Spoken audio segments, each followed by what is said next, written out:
है क्या महाराज भागवत भागीरथी। यह भागवत भागीरथी महाराज वह गंगा है। गंगा तो महाराज शरीर को पवित्र करती है, यह महाराज मन के मैल को धुल डालती है। पर यह गंगा कैसे प्रकट हुई है?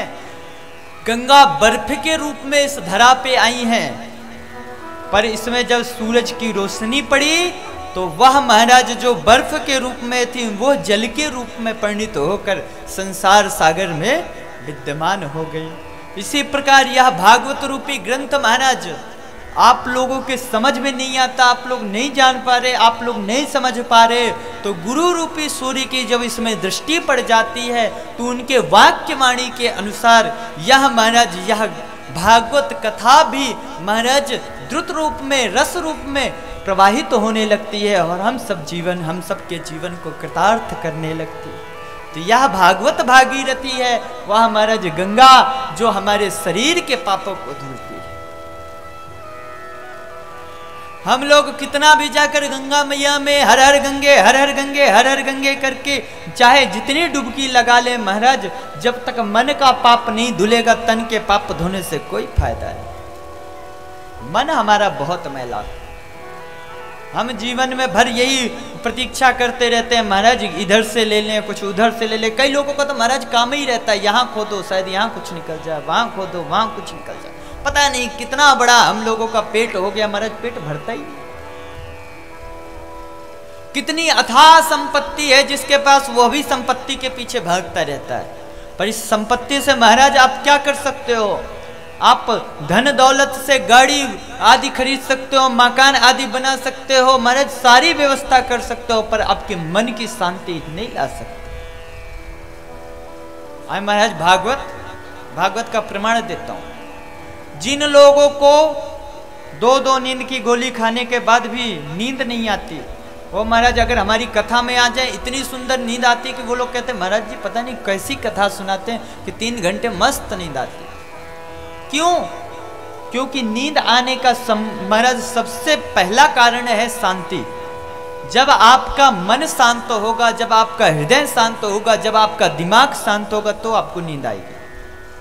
और जब हम कथा में बैठते हैं तो हमारा मन शांत हो जाता है, मन एकाग्र हो जाता है, इसलिए हमें बहुत अच्छी नींद आती है। मंदिर क्या है? मंदिर हमारे जीवन को महाराज क्या, एक बात बताओ, मंदिर जाने से होता क्या है और मंदिर क्यों जाना चाहिए? मैं आपको आज सबसे पहले एक विधि बता देता हूं, मंदिर जाने की विधि। मंदिर कैसे जाते हैं? क्यों मित्तल जी, मंदिर कैसे जाते हैं? क्या करते हैं मंदिर जाके? आजकल महाराज मंदिर जाते हैं ना तो लोग क्या करते हैं, जाएंगे महाराज ये भी नहीं देखेंगे भगवान जी क्या कर रहे हैं, कपड़े कौन से पहने, क्या कर रहे हैं, दर्शन वर्शन से कोई मतलब नहीं। जाएंगे आंख बंद करेंगे, भगवान जी मेरा ये काम बन जाए, वो काम बन जाए, ये दुख दूर हो जाए, ये दूर। अरे ऐसा लगता है जैसे भगवान रजिस्टर लेके बैठे हैं। हाँ बेटा बता, हाँ ठीक है तेरा ये काम होना है, ठीक है हो जाएगा। क्या लाया है? नारियल लाया है, ला चढ़ा दे, हो जाएगा तेरा काम। हाँ तू क्या लाया है? लड्डू लाया, ला चढ़ा, हाँ तेरा भी काम हो जाएगा, जा। अरे भाई दर्शन किस लिए जाते हो? पहले आपका उद्देश्य क्या है, दर्शन का मतलब क्या होता है, पहले ये समझो। मंदिर जाने का मतलब ये नहीं होता कि आप जाओ अपने दुखड़े बता के चले आओ। और इतनी भी महाराज देखो हमारे भगवान मुस्कुराते रहते हैं और भगत जाके रोने लगते हैं। अब आप महाराज सोचो, आप मुस्कुरा रहे हो और सामने से व्यक्ति आके अपना दुखड़ा रोने लगे तो कैसा लगता है? और जब खुशियां आती हैं तब भगवान के पास नहीं जाते कि भगवान आज हमारे घर में ये खुशी आ गई, नहीं, दुखड़ा सुनाने पहले जाते हैं। खुशियां तो पूरा मनाने के बाद में फिर बड़े बुजुर्गों ने कहा बेटा मंदिर नहीं गए, ओहो मंदिर भी जाना होता है, चलिए ठीक है एक काम करो, हम तो नहीं जा पा रहे हैं, एक काम करो वो लड़के से नारियल भिजवा दो, मंदिर में फोड़वा देंगे। अरे पंडित जी को बोल देते, पंडित जी हमारे घर में ये शुभ काम हुआ है, एक काम करिए एक नारियल चढ़ा दीजिएगा।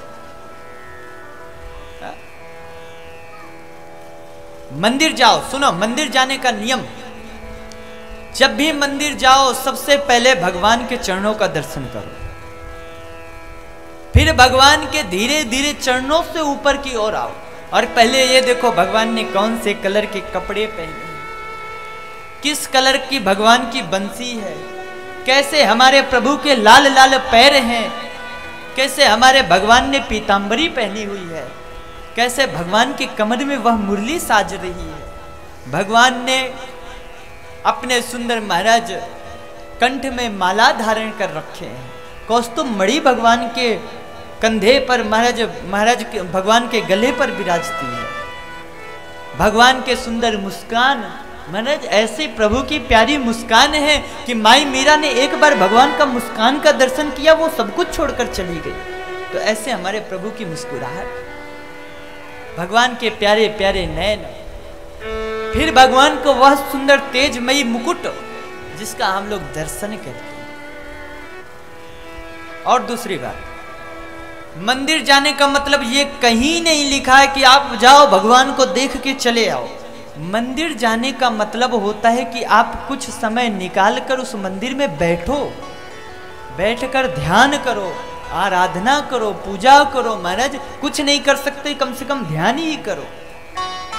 मंदिर का मतलब ये नहीं होता कि आप गए, हाजिरी लगाए, जल चढ़ाए, महाराज वही मंदिर से लोटा लेके, वही मंदिर से पानी लेके भगवान को महाराज डाल के और चले आए। ये नहीं होता मतलब। मंदिर क्या है, मंदिर क्यों इस प्रकार बनाया जाता है, वैज्ञानिक दृष्टि से समझो। मंदिर का गुंबज सबसे ऊपर रखा जाता है। गुंबज का तरीका भी महाराज ऐसे रखा जाता है कि वह महाराज सारी एनर्जी को, सारी मरीज सुंदर एनर्जी को, वो पॉजिटिव एनर्जी को अपनी ओर आकर्षित करती है और अपने अंदर समाहित करती है। जब व्यक्ति मंदिर जाता है तो उसे पॉजिटिव एनर्जी मिलती है। आप कभी भी मन में कभी भी आप अनुभव करना, कभी किसी मंदिर में जाना और मंदिर में जाके 10 मिनट बैठकर ध्यान करना, उसके बाद अपने घर आना, आपको अलग से ऊर्जा मिलेगी। आपको ऐसे लगेगा कि हाँ मेरे अंदर एक ताकत आ गई है, एक शक्ति आ गई है।